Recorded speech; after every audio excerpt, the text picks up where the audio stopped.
Yes, welcome in. Welcome back, I should say. Back for an episode of The Swing.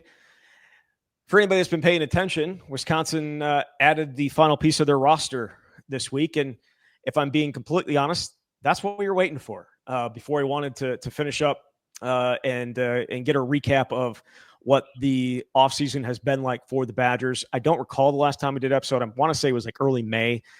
Plenty has happened since then.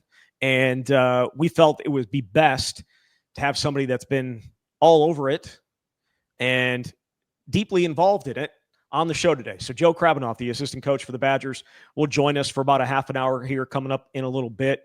We'll get into everything. I think we asked him about every single player on the roster. Is that accurate? And the guys that aren't even here yet? Pretty close. He's tremendous. So he gave some great insight. He did.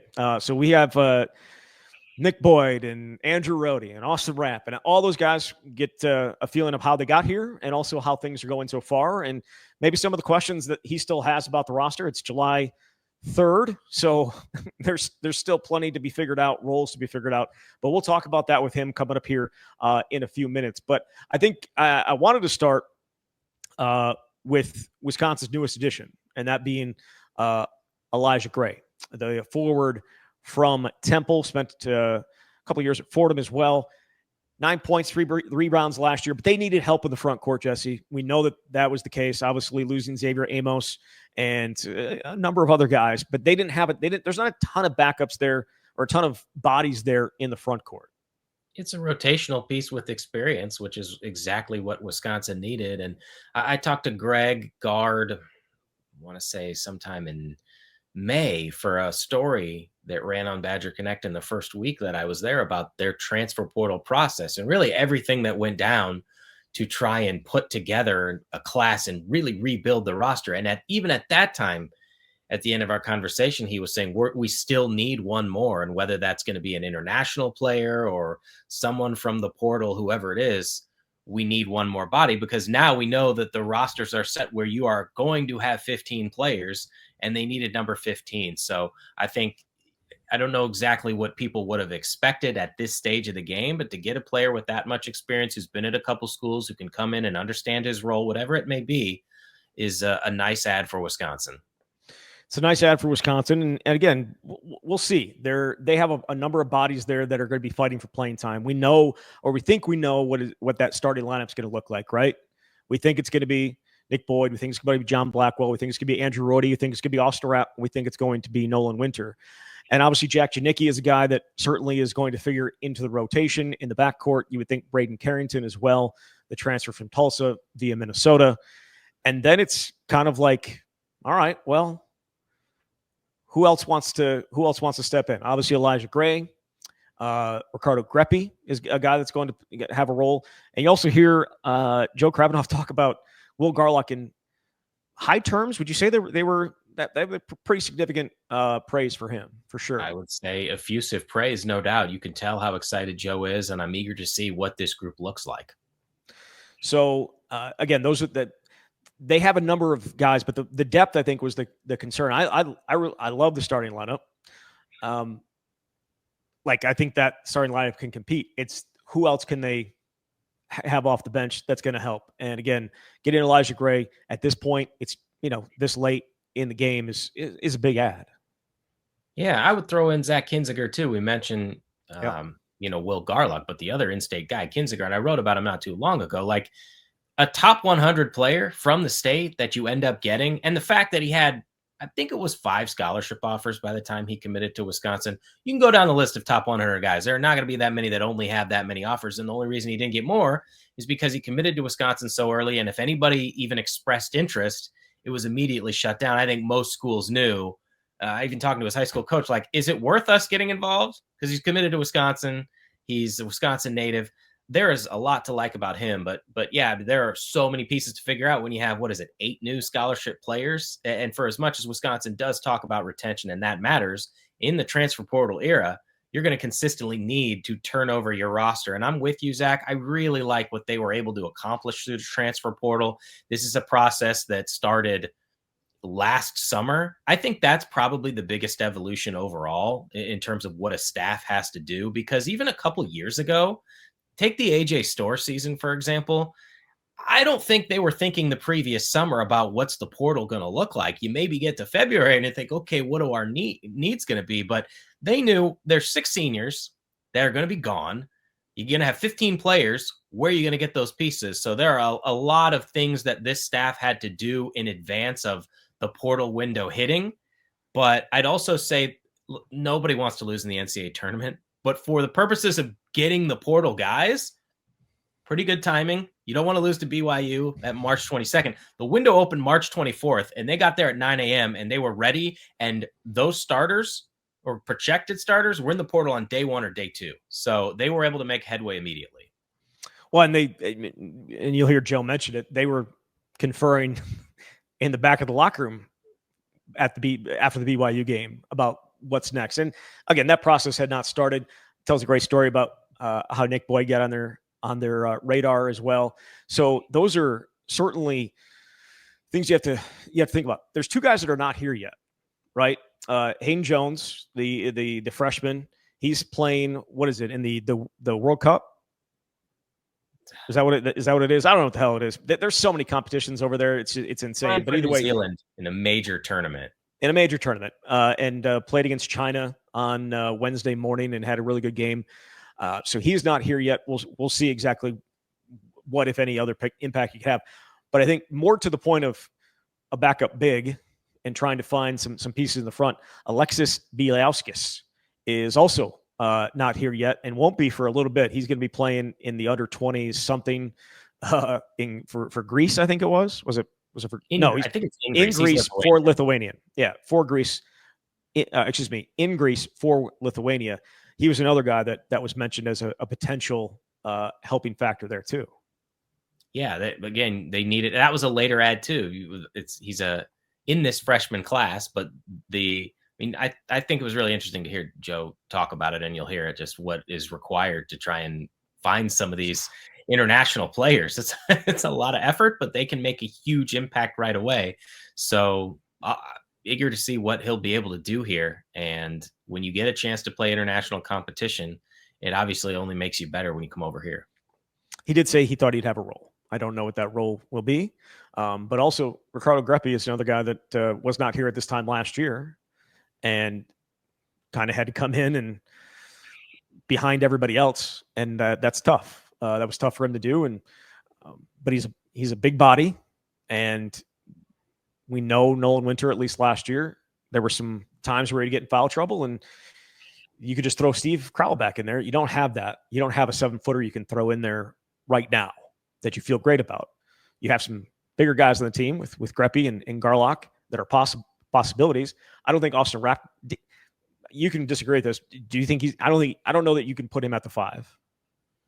I don't know where all these guys are going to play, but that guy averaged more than 7 3-pointers attempted a game at Portland last season, which blows my mind. If you were a shooting guard and you attempted 7 threes a game, I'd say good on you, man. Find your shot. But for a 6'10" front court player to do that, look, they went and got him because of the perimeter skills, and that is where Wisconsin's offense has headed here the last couple of seasons. And this is part of the calculus too here, which I found so fascinating. One of the people I talked to for the story about the portal was Mark Vandewettering, who is director of basketball operations, is involved in a lot of this stuff behind the scenes. They put together projections on what a roster will look like and how many 3-point shooters do we need on the floor at a given time. And so that is a huge component of you're a big man and you can shoot threes effectively and stretch the floor. That's what Wisconsin wants. I'm a huge fan of having 5 guys on the floor at all times that can hit a 3. As long as people can rebound and you're not playing 5 out and giving up every time you miss a 3, but you've got to have that right mix. But obviously Wisconsin's offense has been pretty high octane here the last couple of years, in part because they've got shooters. Last year, that every single player on the floor, you felt good about shooting a 3, right? Now the percentages didn't always back that up. Xavier almost let it fly no matter what. He had some big games, but he was still in the 30s, low 30s. And Stephen Crowell didn't have as good of a year as he had the year before from 3, but they all had to be respected from out there.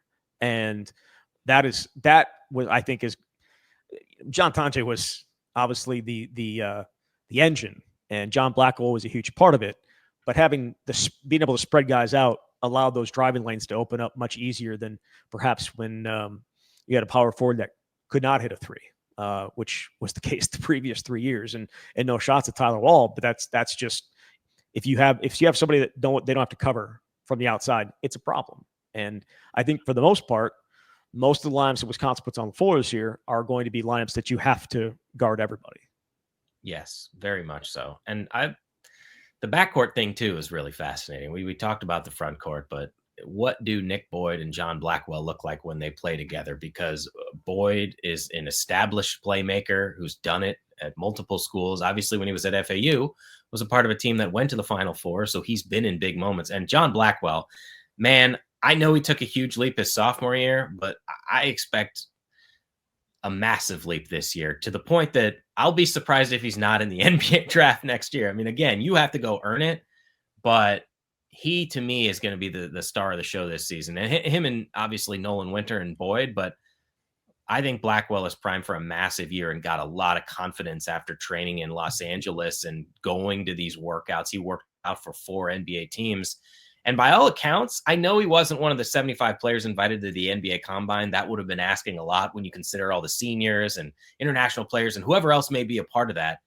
But it sounds like he killed it in a lot of these workouts. And there was some very positive feedback about what he did. And he's only going to be a better player for having gone through that experience.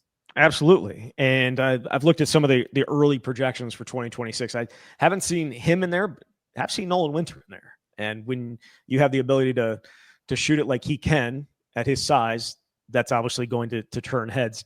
The physicality of it probably needs to continue to is going to continue to increase. I should say his ability to be physical is going to increase as he gets bigger and stronger. So, but again, we talked about this with Joe Krabbenhoft, all of it, and he gave a lot of really good insight into what this team looks like at this point here in early July. And we do welcome in a special guest. It is Wisconsin assistant coach Joe Krabbenhoft. Joe, appreciate you taking the time. I'm sure it's a busy moment for you here in the summer, but it feels, I would assume, like you've been going straight since last year, because as has become the case in college basketball and college football and any other time, is a coaching staff always having to build and retain a team. And that was certainly the case here with you guys, with how many seniors you had on last year's team. And then you have the transfers, so many new guys in, I believe, 8 new scholarship guys in here, the latest being Elijah Gray that was made official on Tuesday. For you, does it feel like a never-ending process? And is this just what it's going to be from now on, or are we going to get some changes here as maybe legislation changes? Yeah, well, first, thanks for having me on, guys. Good to see you. And it's a different kind of busy in July here at the Kohl Center, but busy nonetheless with the guys. And to answer your question, yeah, it's a nonstop, from that BYU locker room, which is the last thing you really want to think about when you thought about our season and the year our guys had, and the fun and the wins, and recently hearing John Tanji's name get called and all the other success of all our outgoing players, but it starts right away. I mean, from that locker room, with the moment with the players, to our staff getting together in the back of that locker room talking about, all right, here we go. And even before that, obviously, amongst our staff at the right time during the season, all the way back to this time a year ago, kind of forecasting or foreshadowing what was to come, and how best we prepare. Specifically, you mentioned retention and the portal and those kind of things, and retention is the priority here at Wisconsin under Greg Gard, and try to resemble who we've always been in this new landscape. Being able to adapt and get really good players out of the portal and is important, but never forgetting who you are and what got you here. And that's the core of who we are as a foundation, as a program, is that retention and the high school recruiting. So those things are always at the top of the list. And but yeah, it's a bit exhausting there in the early days of the portal season, and a bit overwhelming, but we were well prepared for what was to come. We even, we're pulling some of those strings ourselves. I know some news may come as a surprise to others, but we're never really caught off guard, to be honest. Well, you were able to, it feels on the outside, like accomplish a lot of the goals that you set forth for who to add, how to add these pieces. I'll start with Nick Boyd. What does he bring to the table with his experience, and why did you feel like he'd be a good fit for the culture and for this program? Yeah, I mean that one's interesting. A guy by the name of Brad Davison sent me a text, probably around Christmas. He said, "Coach, I won't name names, but got a couple agents and couple people that I know said this guy potentially could be available, and started watching him pretty close. Obviously, knew who he was at San Diego State. You hear of those guys often, but looking back at his FAU days, so just kind of kept my eye on him. Throughout the rest of the year, watched film a little bit, got to kind of know his game, and so that started pretty early. And as soon as things kind of came into fruition and he went into the portal, we made contact really quick with Nick because we knew the fit was tremendous, both on and off the court, because we had done our homework for months, and that's just the way it goes. So he's an exciting player in so many ways with the ball in his hands. He's probably the fastest guy we've had in a long time with the ball, and that's going to be exciting for our fans and to watch. And he'll have the Kohl Center going up and down the court faster than maybe we've ever seen, which is fun. But he's been well schooled under both Dusty May at FAU and Coach Dutch at San Diego State, so he understands how to win and what it looks like, and programs that he's had a lot of success and really good coaches. So we look at that as well when we bring in a player. We know what we're getting, so to say, and we're learning more about him every day. But he pushes the envelope.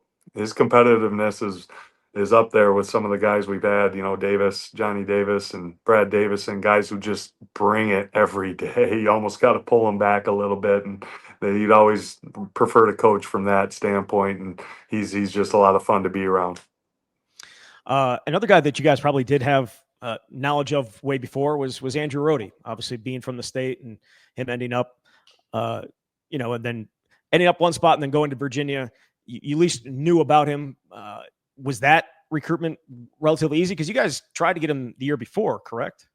Yeah, the 2 years prior. Okay, Obviously, yep, sorry. being from the state, we saw him in AAU, we saw him in high school. We know his high school coach well, so we knew he was a good player, and he was going to a really good program under Coach Tower, and he had a great year as a freshman, and goes in the portal, and we talked to him a little bit. Just timing wasn't right, both for our program and for him.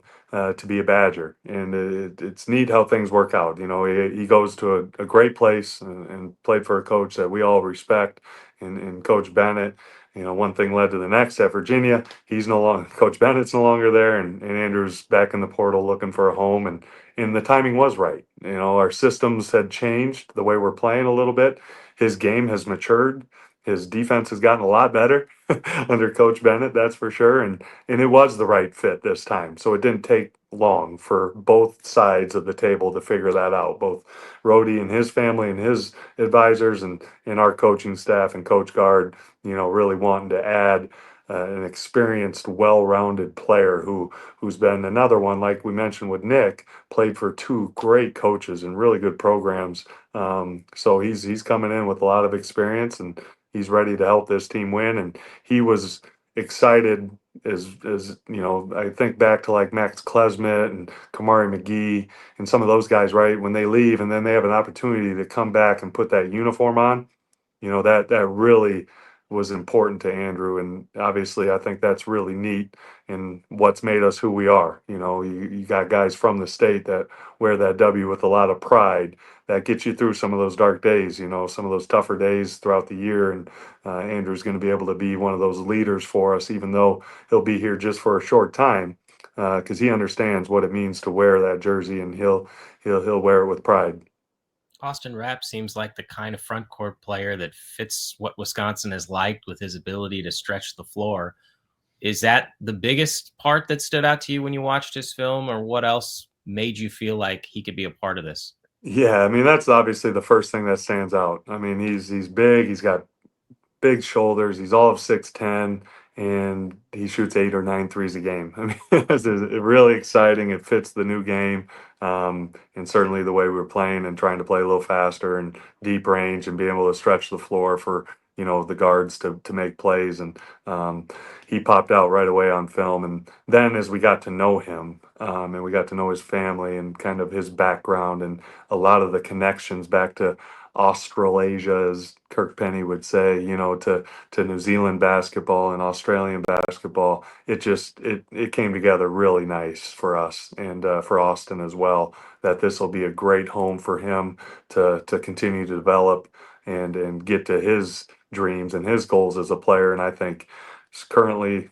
such a great fit. It fills such a need we had, a need up front, and the way he plays is where we're going. So he's an exciting player. He's a tremendous young man. He's got a bright personality and another fun accent to be around. It feels like those three guys have everyone from the outside looking in. Those have guys to be chance to be starters, right? But you also have brought in some other guys that are going to play big roles or have roles in Braeden Carrington from Tulsa, and then obviously Elijah Gray from Temple. What are you getting in those two guys? Yeah, I think first with Braden, we've known about Braden since he was just a youngster in high school and won a state title in Minnesota and chose to play for the hometown state and I put together scouting reports for him for 2 years, so really got to know his game and what he brings to a team, and he did a nice job for them. And then he obviously went to Tulsa for a year, and when he was at Minnesota playing for Coach Johnson and playing in the Big Ten, that's invaluable experience when you look at portal and addition. And he won't be walking. He said, Coach said, "Hey man, when we walk into the Breslin Center, all these new guys, it'll be the first time. It'll no big deal to you." He said, "Yeah, but Coach, I'm ready to win one at the Breslin Center with you guys." So no, we're excited to add him. And he goes to Tulsa and plays for Coach Conkle, who has connections back to the Platteville days and some of the Wisconsin guys, and Coach Gard and a good friend of ours, Duffy Conroy, who was on staff here at Wisconsin with us, is at Tulsa now. So we were able to kind of learn more about Braden that maybe we didn't already know as a player and a person, and just a really good fit culturally. That Minnesota pipeline has been a tremendous asset for us. And Braden kind of came about it in a different route. He came from Tulsa down south, but really home is right up there. And those guys understand, the Big Ten and the culture that is at Wisconsin. They know it well because of the history of a lot of guys from that area having success here, and he wants to be a part of that success. So he plays. He's a tough player. He's a two-way player. Really guards well. I think from day one he'll be a tremendous defender, and I think will help kind of his offensive game kind of maybe go to another level, both putting the ball on the floor and shooting. And then with Elijah, we're learning more and more every hour. And I think this will be his fourth time on the floor with us here this afternoon, and he's a really good young man. We got to that was a really fast process. His representation we know really, really well, and so that kind of allowed us to the trust factor there, and to what kind of person we were getting was most important, and always the first thing we always got to check off before anything. And then you dive into who he is as a basketball player, and he's still got room to grow. And as I learned more about him, talking to his family, he was kind of caught in that COVID, the recruiting era, where maybe his development and his ability to kind of be seen or take that next step at a younger age was hindered a bit. And so I'm excited to see him maybe take another jump here this summer. Glad we got him here just 1 week late.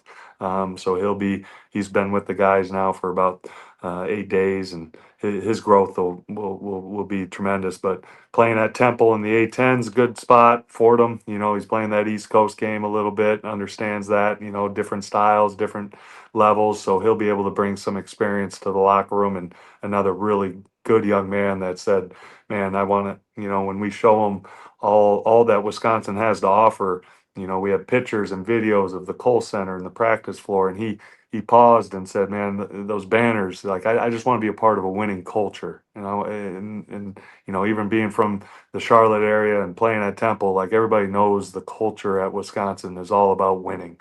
And I want to be a part of that. And so anytime, that's the fastest way to Coach Gard's heart. So we were excited to add him. You mentioned the importance of retention, and for all these transfers that you've brought in, there are still a core group of guys. Nolan, Winter, John Blackwell certainly stand out in that group. What kind of discussions did you have with those guys this offseason about where you felt they could elevate their games? And I know it's early, but what have you seen here from what they've provided? Yeah, I mean, conversations have. I mean, I'll go back to like recruiting all those guys and kind of laying out the vision and the roadmap to being a successful player and part of a championship team at Wisconsin. And it's just following the process. And it's fun to watch a guy like John Blackwell hit fast forward a little bit, and he goes fast through his sophomore year and really explodes on the scene and helps one of the best teams in the country, all the way to the NCAA tournament and a really good year. But specifically with a guy like that, it's the next step in leadership and taking. We had guys like Kamari McGee and Max Klesmik, Crowell, and even Tanji. The experience, and John was able to kind of not take a back seat as a player in any means to them, but just with a voice and the locker room and the presence and the things that experience brings. And now it's his turn to show the next group of young players how to lead and how to win here at Wisconsin, I guess. So it'll be fun to see him, just a lot of his game, on the court. He's training. He was out in LA. I think that was great experience going through the draft process. His game is just growing by the day. I mean, he's such a talented young man, but his biggest thing, I mean, I'd love to do an open heart on him. He's got the biggest heart, and he just believes he can go at anybody on either end of the floor, and that's what makes John Blackwell who he is and what he's so fun to watch. But I think the biggest growth for him will be in leadership and just everyday guy, and just being able to show up and be reliable in practice, help the younger guys, help this program continue to climb the ladder.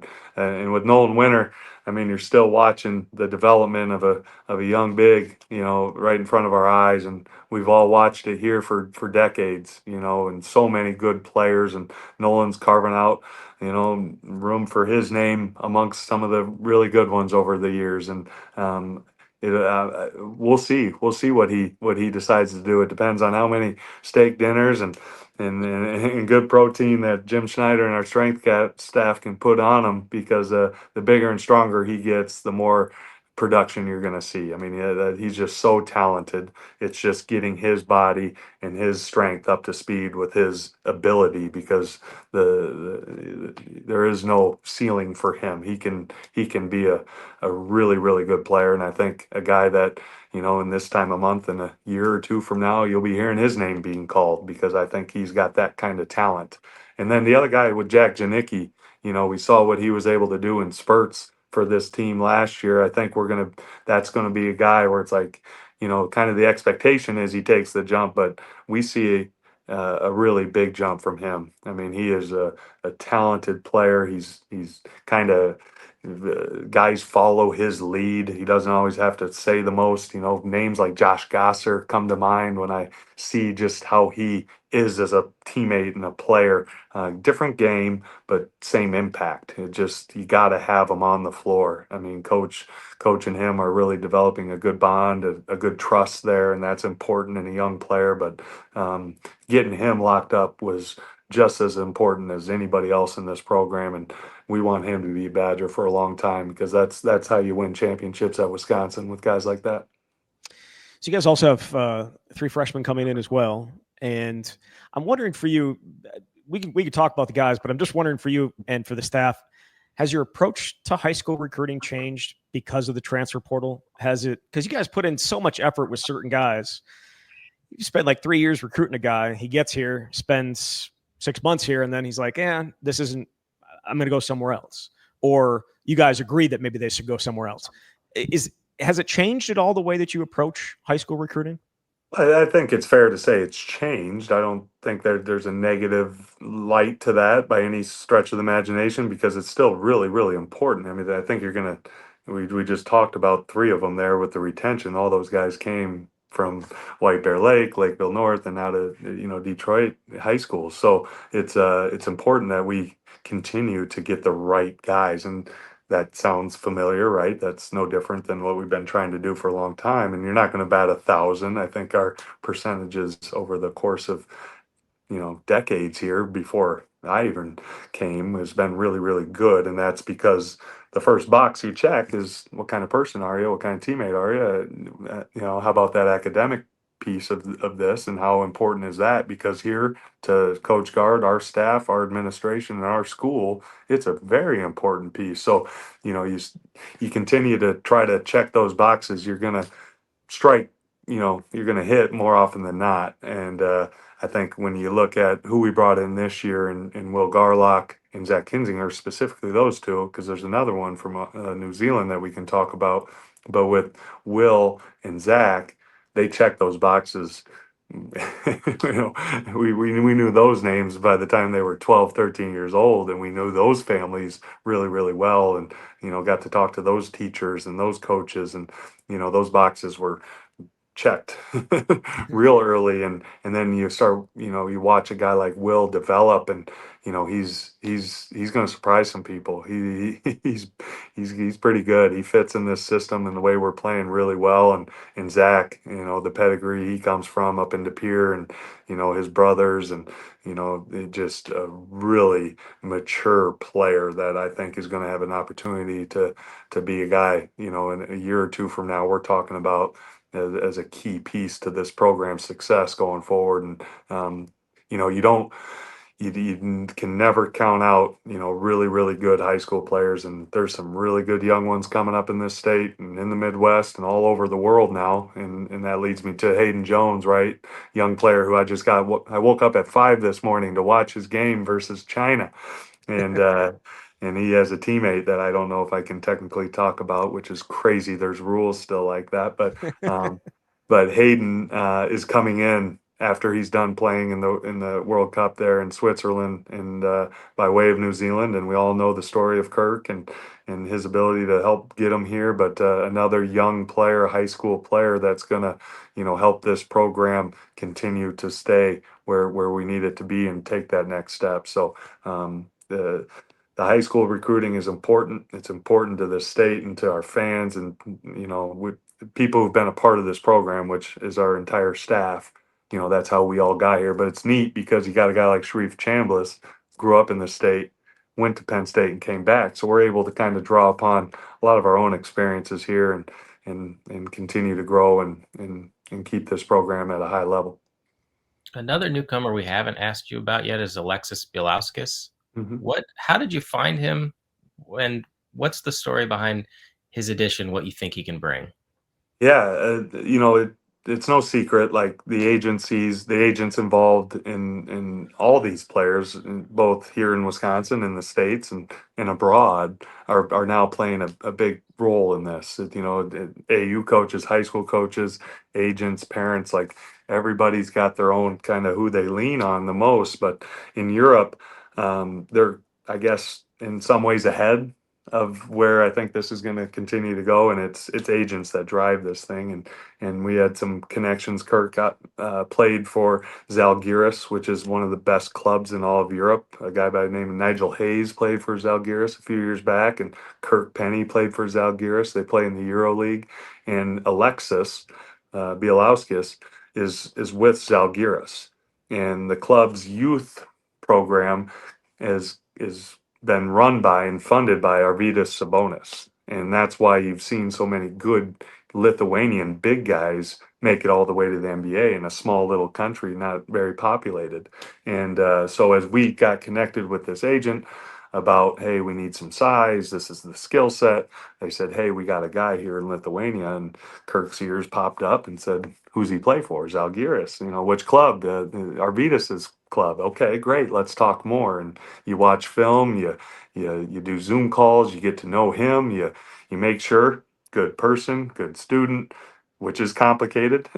We've gone through some stories. We can't tell you all of them with some of this European stuff. Like being a good student doesn't just mean you can get here when you're in Lithuania or Serbia or anything like that. There's some hoops you got to jump through. So we had to get through all of those, which is not easy. Getting a visa even for a while there wasn't easy, and he's still not over here, but he's not over here for a good reason. He's playing with the U20s in Greece in a couple weeks, and one of our coaches, Coach Randall, is going to go over and watch them. So I think kind of like we'll learn more as soon as we get our hands on them for the first time and see them live.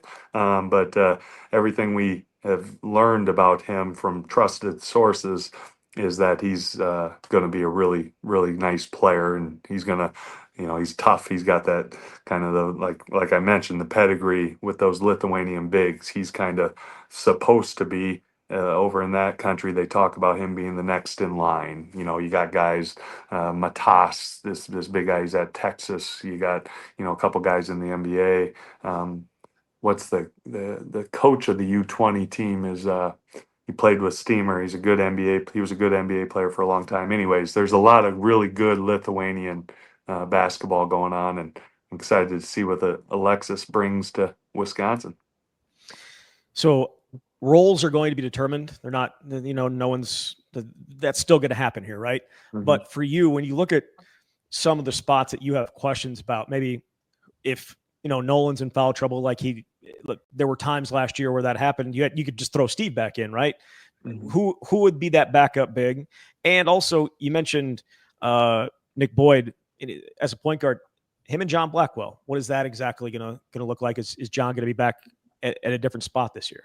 Yeah, and I think first, it's coach talk a little bit, but the players will decide that, right? Sure. Like they'll show us, who's going to be the big that emerges or that maybe backs up Nolan, or when Nolan gets silly fouls, who's going to come to the rescue. We'll find out. And we're finding out every day who's going to be more and more prepared, and who's ready now in July doesn't necessarily mean who's going to be ready November or January 1.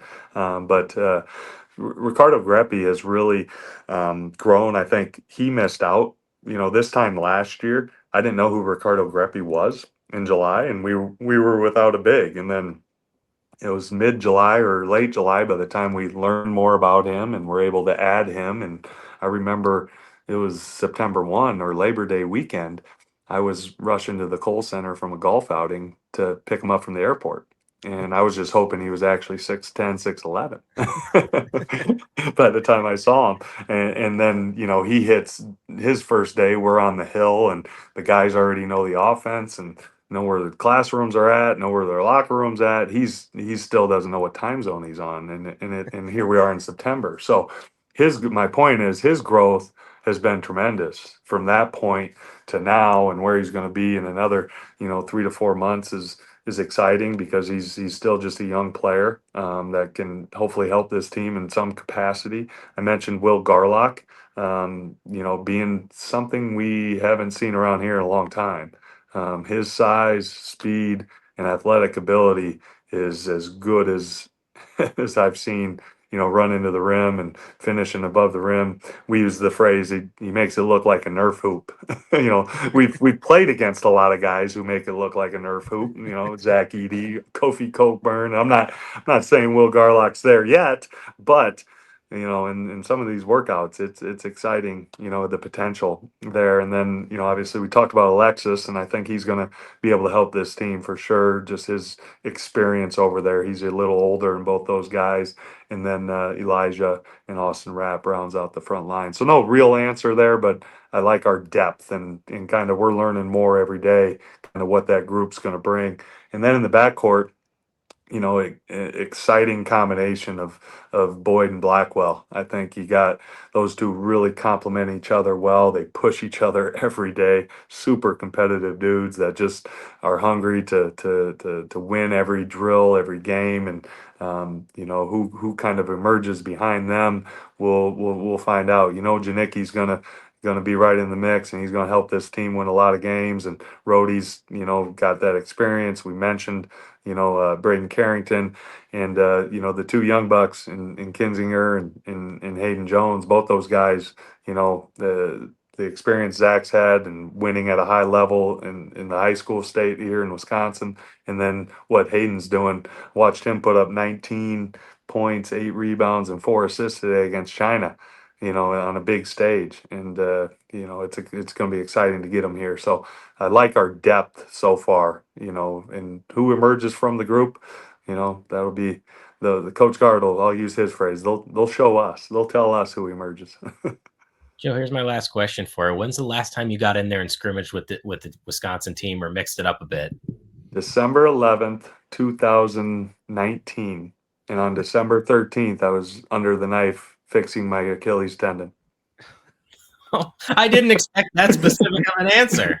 December 11th, 2019, I was jumping a passing lane, which I've never done in my life. Why was I doing it at 32 or whatever I was? I don't know. Tyler Wall was the recipient of the pass. I heard a pop. I thought someone kicked me in the leg, and my Achilles was all the way up in my calf. I spent the rest of the year we won the Big Ten, I was wheeling. I always swore I'd see coaches on those wheelies. I was like, those guys, I'll never be that guy. I was the guy on the wheelie on the sidelines. I won't say that's the exact last time because against my wife's wishes, I have jumped in a possession or two when I thought I could help the team a little bit. Not true, I didn't, but I've been in there a few times. But my feet stay on the ground. I usually have a bag or a pad to hit the guys with. My days are all but gone, guys. So 2005 was your freshman year, right? So you got recruited. So it's been 20 years since your freshman year. Not try to make you feel older than you, for sure, by far. But do you have any good recruiting stories, or was it just always Wisconsin? Well, it was always Wisconsin. Once I got here, okay, and I think really what made it always Wisconsin, or what made it Wisconsin the most, was when I came on my visit. I got to hang out with guys like Greg Steensma and Brian Butch and Zach Morley, and Cam Taylor was here, Orlando Tucker, like just great guys. I knew I fit the culture, but it was kind of neat. We are able to share our stories because you don't want to live in the past, and people get sick of hearing you talk about yourself too much. But it's so we can relate to these young men that we're trying to get here, because this guy by the name of Coach Guard was the guy who recruited me, out of high school, and spent time in Sioux Falls and came to my house, and now I'm with him, and we're trying to get these young men to come join our program. So it's neat to share those memories with them. But I always, I went to Notre Dame, and I thought that was a really neat, the nostalgia of Notre Dame, and went to a football game. And I remember one of the coaches there said, "Hey, by the time you get here, we'll be playing in the Big Ten." Well, last I checked, football's still doing their own thing, and basketball, I don't know, are they in the ACC? And so that was one thing I thought, that would be pretty cool. I could go to Notre Dame, still be in the Big Ten. Yeah, I'm glad I didn't. Glad I didn't take them up on that. Do any of the places that you went on your visit still exist? Are they still called the same thing? Because every time I go downtown, there's something new down there that I don't recall when I was on campus. You talking about right here in Madison? Yes, in Madison. Yeah. Right. You got like State Street Brats. You got. You're asking me about the bar scene in Madison? I am, because I assume you went to some of those places on your visit. You didn't just stay at the Kohl Center. You didn't go to the dorms, right? So you guys went around. Yeah, I'll blame it on my hosts. I think the whole team claims they hosted me, and it was a pretty memorable visit. Sharif Chambliss was a part of that crew, and I think some of the places we made it to don't exist anymore, because if they did, maybe I wouldn't be here. All right. Hey, Joe, really appreciate your time, and look forward to seeing the team here in a little bit. You guys got a few months before we get to see you, but then I know there's a ton of work to get done. Yeah, thanks. Exciting times. I'm looking forward to a great year, kicking it off with football here in the fall, and Wisconsin's got a lot to look forward to. So hope they're as excited as we are every day here at the Kohl Center, and appreciate you guys and your coverage. All right, there he was, Wisconsin assistant coach Joe Krabbenhoft. A ton of good insight there. Again, we had him for about a half an hour, probably longer than he was expecting to be kept, but we appreciate his time. And I mean, the Nick Boyd thing being as quick as any guy that they've had, that certainly has to be exciting to go along with what John Blackwell can offer. And we know Blackwell's ability to get to the rim. And I'm sure he's going to be so much better at finishing around the rim this year as well than he was at times last year. It's got a chance to be a pretty special backcourt.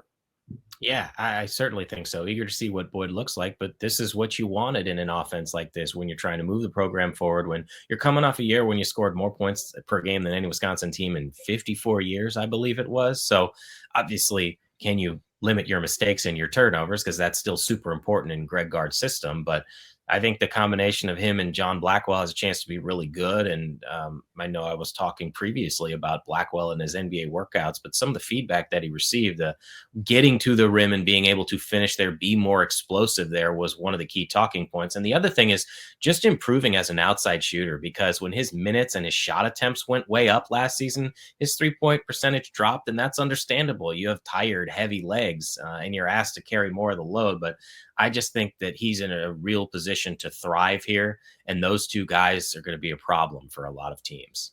Absolutely. Absolutely. Looking forward to this fall. There's still a lot of time to go before we see them on the court for, well, us for practice and them obviously for the red-white scrimmager fans getting to see the red-white scrimmage, and then exhibition game against Oklahoma down at Fiserv Forum, and it's different things happening. But I'm sure we're just waiting on them to finalize the roster before doing this, and we'll obviously have more shows as we get closer to the season coming up. Jesse, thank you very much.